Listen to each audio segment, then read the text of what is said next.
Welcome to Victoria Rumble Room, an island show that prides itself in having a very wide-reaching outlook on life. Yes, we're an island, but we're far from isolated as we look at the big issues and we dig in from everything from Donald Trump and his hair woes to the Ukrainian war to a better healthcare system in BC, the future of Canadian politics, you name it, we try to dig in at the whole gamut. And I'm Robin Adair, and across town, my co-host with the most, a man who makes electric bike transport look pretty easy because he really puts no effort into it, John Jurisic. Love my bike, love the gamut of activity that we talk about, as do hundreds of thousands of viewers. That's right, Robin. You know, you mentioned, amongst many things, the international scene. And I know a lot of us are focused on Ukraine. It's on the news every day. That tragedy is ongoing. It's not over. We would like that war to end soon and have the world come back to some semblance of normal. I'm not sure if that's ever going to happen again. Anyway, I think it's fair to say that everyone wants at least a very more peaceful world, including the Ukrainians. Not so sure about the Russians, though. None of us are sure about the Russians, John. It's a big quandary. When will the Russian people say enough? When will they say niet? You just have to wonder what's going on there. What's the mindset? Well, Konstantin Kisin, we featured him in the Rumble Room a while ago. He was speaking at Oxford University about wokeism in the environmental movement. Extremely eloquent. He's a public speaker. Apparently, he's also a comedian. He is Russian born but lives in the UK. And he has quite a bit of insight into the mindset of the average Russian person living in Russia today. So here's what he has to say about what's going on in their mind in the middle of this conflict. When you think of democracy, you think about the ability to remove a leader peacefully, transition of power, security, stability, and prosperity. That's why we all think democracy is great. If you say democracy to a Russian person, well, you've got to look at our history. We've never had democracy. There's never been a single democratic transition of power, ever. Yeah. The only time Russia experimented with quote-unquote democracy, and for people listening, I'm using quotation marks, was the period between 1991 and 1999 when Vladimir Putin becomes prime minister and eventually president. That period is probably one of the most traumatic periods in the history of anyone alive in Russia today. It was a time in which you went from a poor and unfree society, which was the Soviet Union, in which most people didn't really know how poor and how unfree they were, to a society of complete chaos, rampant crime. You went from, you were a university professor with a respectable job, and today, and tomorrow, and I mean tomorrow, you were selling your belongings in the street.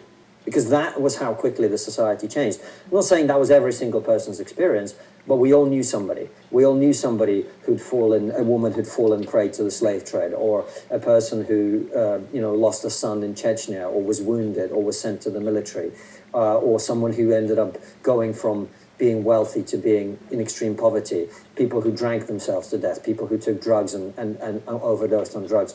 And the thing that was most important about that, it was through no fault of your own. The society collapsed around you, and everything you'd worked for, all your savings, gone. Overnight, gone. It was extremely traumatic, extremely shocking, and Vladimir Putin is widely seen in Russia as the person who ended that chaos. He comes in, he ends the war in Chechnya, he deals with the threat of terrorism, he stabilizes the country economically, mainly because oil prices are extremely high, and so he's able to share some of that wealth with the people. And so, yes, of course, and also importantly as well, he stabilizes the country by nationalizing the crime and corruption. Crime and corruption doesn't end, it just becomes controlled, and it is exercised through the state. He is the person who is the chief oligarch, and he has other oligarchs under him who are all appointed. They're all appointed. There is no such thing as an independent. There is no real private property at that level in Russia. If you're a billionaire, you're not really a billionaire.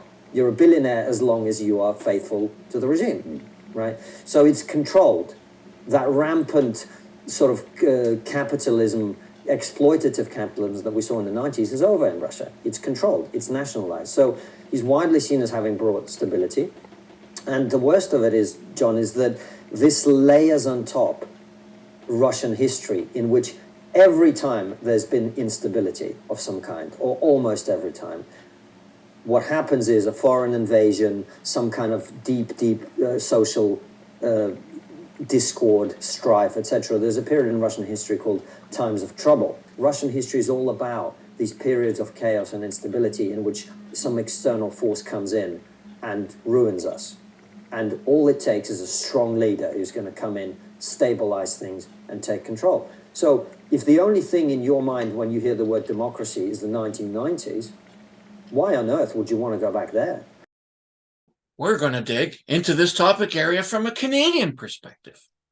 In the near future, military expert, retired Lieutenant Colonel Chris Kilford, will be joining us to talk about where things stand in the Ukraine and when will this war end. They've talked about spring offensives. They've talked about new battlefields emerging. Let's get a sense of where we're at with a real Victoria Rumble Room favorite. And we have so many influential, informative, besides Chris and others, there's so many influential and informative people living around us, Robin. We really appreciate Chris Kilford's participation in the Rumble Room.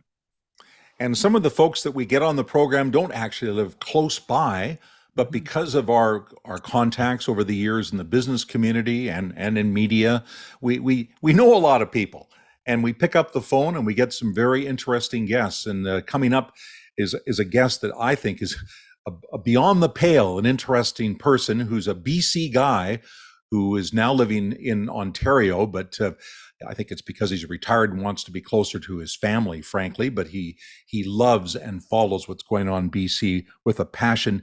And he's very interested in the growing conservative movement across Canada right now and the rise of Pierre Poilievre. Is it real? Should the federal Liberals be afraid of this? Do they actually have the power still in places like Montreal and Toronto to stop him in his tracks? John Reynolds has been around for a long time. In the 70s and 80s, he was an MLA in BC. He was a cabinet minister. He left provincial politics, joined the Reform Party movement with Preston Manning, was a Reform MP, then got serious about uniting the right, so to speak, under the Conservative banner and Stephen Harper. They helped move that party into the power position in Ottawa. And now John Reynolds is retired, still has plenty to say, though. So let's zoom him in. Now, joining us in the Rumble Room is the Honorable John Reynolds. John and I go back what feels like 100 years, John. But you were only 6 years old. That's right. John, you've served with distinction nationally and within the province of BC. It's really great that you could take some time to join us today. It's always a pleasure, especially when I'm talking to people in British Columbia. That's great. We, as you know, live in Toronto now, have for the last few years. Our younger kids are here and grandchildren, but we love everything to do with British Columbia. Oh, fantastic. Okay, let's get into some meaty questions here.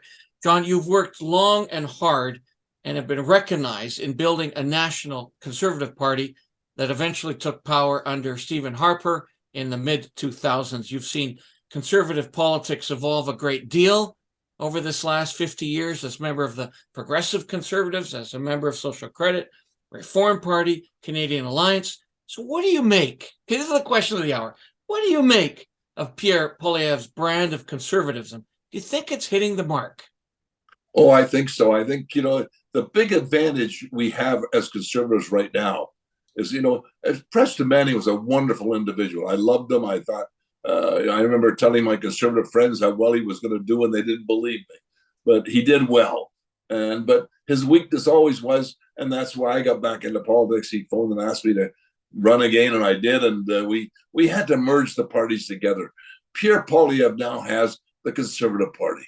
He is the leader of the Conservative Party. He is the alternative to that disaster we've got in Ottawa right now. And I think everybody's accepting that. I know Gary Lund, very good friend of mine, called me the other day and he said, you wouldn't believe they used my Gary's a pilot. He's got a license to fly as well. And 2,500 people in my terminal to watch Pierre. He said, unbelievable. And I think that is unbelievable. And I think, that there's a reason why the media, I watched some TV just a little while ago today, and the media guys were on to Pierre Poilievre, and they don't even let him answer the questions before they try and throw the next one at him. And they're concerned. The media, they don't like us conservatives. They love the left-wing leaning liberals and the NDP coalition because they get lots of leaks from the government. They get lots of money from the government. And they don't like us as conservatives. But I can tell you, the public is liking Pierre Poilievre. They're liking the Conservative Party. And I think Pierre Poilievre will be the next Prime Minister of Canada. That's great to have you on and get this perspective, John. It really is a wonderful honor for our program to have someone with your years of experience join us. And I should mention, I saw Vashi Kapelos yesterday, and she was saying some rather positive things about Pierre Poilievre's style and the fact he's very quick on his feet. He's a very good communicator. The point that they were trying to make, as they were talking about the budget, and they also talked about the massive debt and the problem with catch and release of criminals, and he has quick answers for all those things, is that those are skills that sometimes play very well as an opposition leader, not necessarily always as effectively as a prime minister. So how would a prime ministership under Pierre Poilievre, do you think, be dramatically different than what we have now? Well, I think if you listen to him and he's talking about issues that are concerning Canadians, and he will bring those to be. He will make sure that we change our laws so that you can't get these easy paroles and easy bail. Look at the disastrous murders we've had and attempted murders in the last few days with knives in transit. These are people that shouldn't be walking the street. You have to go back when I was first in politics. We had a home out in Coquitlam area that had over 5,000-6,000 people in it that were mental problems. We eliminated those, and a lot of these people are on the street. Well, we just got to make sure they're not on the street. If they are a problem in a physical way, they shouldn't be on the street. Pierre Poilievre will do that. These liberals won't do it because they got to suck up to the NDP, who like everybody to be free and easy and spend your money and waste your money and cause problems.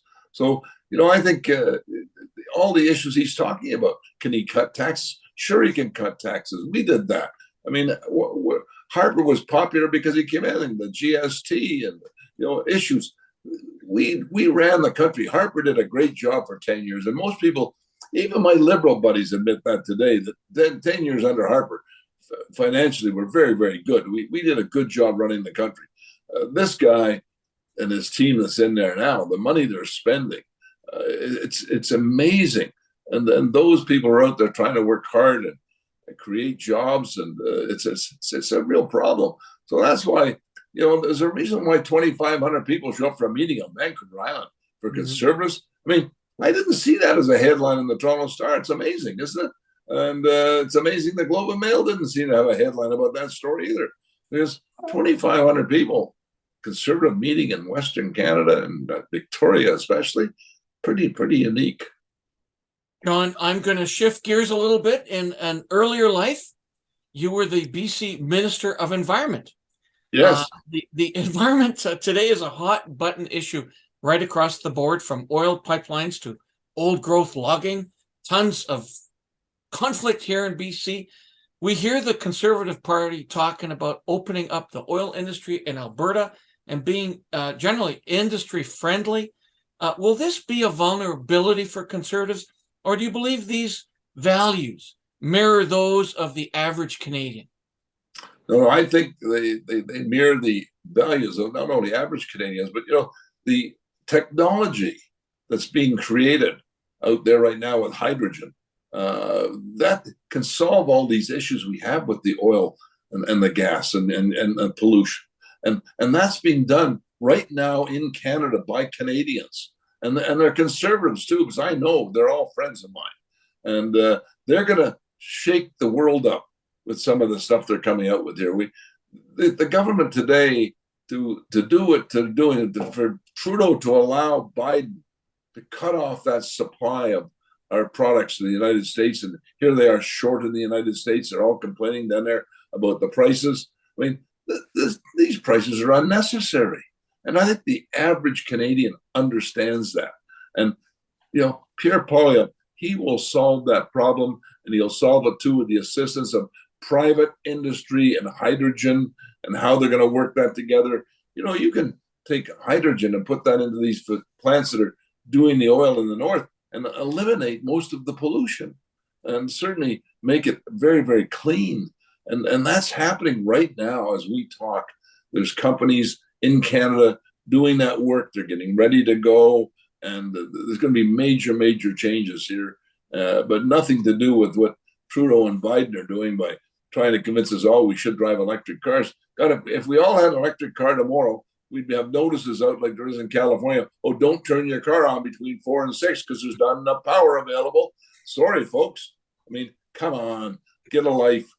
It's interesting, John. I was also watching a lot of the national media, and they were talking about the Liberals feeling they've got this grab bag of promises in the new budget, and that they're hoping that this is going to be taken by the public as sort of like, okay, these are the new things to discuss, and this will get us off of some unfortunate things that we've been talking about recently, which of course have been around interference in our electoral process on behalf of the Beijing government and money being funneled to some Liberal candidates. Now, you used to be an MLA in BC and an MP, and you were even, I believe, a representative in a part of Richmond, so you're well familiar with that large Chinese Canadian population in that part of Vancouver.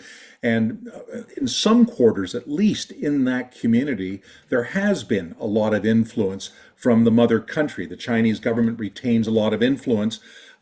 So what is your feeling about what the Beijing government is doing? And also, you yourself, were you ever approached or did anybody try to influence you when you were an MLA or an MP? Well, you got to look at the realistic part of this issue. You've got a Chinese consulate in Vancouver who's there to promote the Chinese government.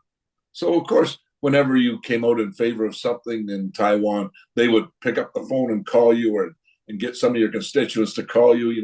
They're friendly people. That's politics. And, I'm not concerned about that. I mean, I represented all of Richmond. My riding originally was all of Richmond, all of Delta, and half of Burnaby. You couldn't even get to the Burnaby part without going through 2 other constituencies on either side. That's the Eastern guys who designed the ridings in those days. But, I think politics is politics. The Russians are Russians here. I'm sure they pick up the phone. They try to do influence, but I have more faith in those people who we elect. I mean, somebody wants to phone me up and complain about the fact I don't agree with something from China. Please phone me and tell me. I don't care if you're Chinese or Canadian. Tell me what you think. But I'm going to do what I do as a Canadian. I think 99.99% of all the people elected, I don't care what party they're elected with. And I used to go to schools all the time, say, I don't care what party you join, NDP, Liberal, Conservative, but get involved. Be involved in politics in your country and do what you do as a Canadian.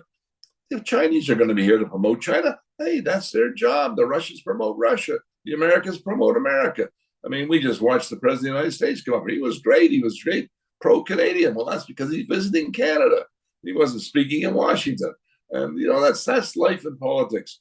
And I think all of this stuff is a bit of nonsense myself. I'm much more concerned about the fact that he wants to give me $200 as a senior to cover my food costs for the next month or so.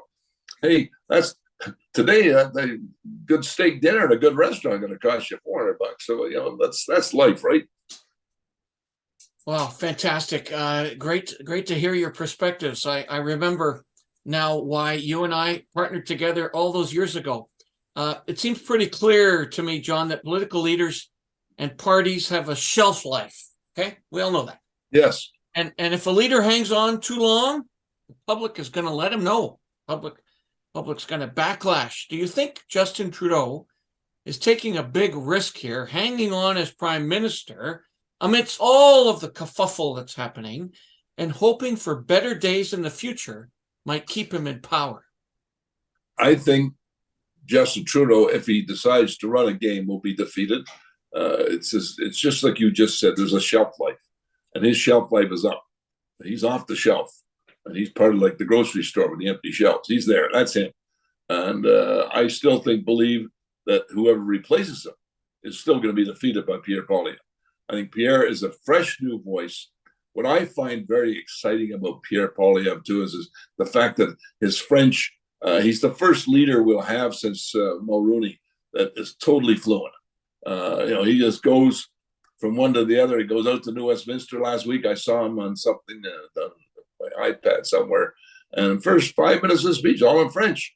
And I thought, isn't that great? And it's good French. I have no friends. I have a lot of friends in Quebec, and none of them say to me, God, his French isn't good enough. They always said that about all the others. And, it's a weakness we've had. And I think because of the fact that he's so fluent, he will win seats in Quebec and he's going to shock the Liberals in the fact that he's going to bring a number of new seats from Quebec into the Conservative Party. I'm going to leave this with a final question, and it's actually born out of comments I've heard from friends of mine that are strong conservatives. And I think that they really want Pierre Poilievre to do well, but there's a nervousness around some of the language that he has used, at least up until now. We're going to make, Canada free or free again or all this. And it takes on a bit of a Trump tinge, if you like, where he sounds like, he's getting behind the truckers, or we're going to make you free, and we're going to do this, and we're going to do that. And average conservative people, being conservative by nature, get a little anxious with that. Do you think he's going to lay back on that kind of rhetoric as we move into an election period or a pre-election period to bring in the wider group of people that might like to think they could vote for him, but maybe don't want to get too radical on the right? I don't think he's radical at all. I think he does say things on those issues because he believes strongly in the freedom of people to do what they want to do. What you really have to ask yourself, would we have had those truckers in Ottawa like we did if Pierre Poilievre was prime minister? I doubt it. I think he would have solved that problem before they got their trucks out of the garage. It's so great to get veteran political thinkers on our program. Certainly, we get lots of messages from viewers when people like John Reynolds and earlier Liberal supporter Sheila Orr speak out on the political landscape, right? So here's a good example. This is from Ash, and she writes, people are tired of politics that are bad for the country and individuals. Trudeau and his coalition have shown that the Liberals are terrible leaders, soft on crime, spending out of control, pitting Canadians against each other, and not even mentioning his many ethics violations. There's no question that many Canadians are frustrated about everything from the catch and release of criminals to out of control housing prices and huge deficit spending. Again, it was interesting to hear from John Reynolds. What do you think, Robin? Wouldn't we all love to be as sharp as John Reynolds as we move into our 80s, John? I mean, Yeah. gosh, I just had a birthday. I'm still struggling in my 60s. Anyway, that's neither here nor there. Great to have him on the program. And, we've had a lot of feedback on other programs we've done recently, including physician assistants. And they are not getting an opportunity to speak to the provincial government. We don't understand exactly why they aren't getting this opportunity. And others seem to feel the same way. Physician assistants are working across the country. Why not in BC? To this point, Healthcare Matters. That's the organization led by Camille Curry, who we've had on our program many times. Well, they have spoken out. They've sent a note to both Premier Eby and Minister Dix. And basically it says, why is BC so far behind in accepting physician assistants? There is a dire need to increase access and reduced wait times. How is this not part of the solution? What exactly is your definition of team-based care? So, come on, Adrian Dix, you can do better than that.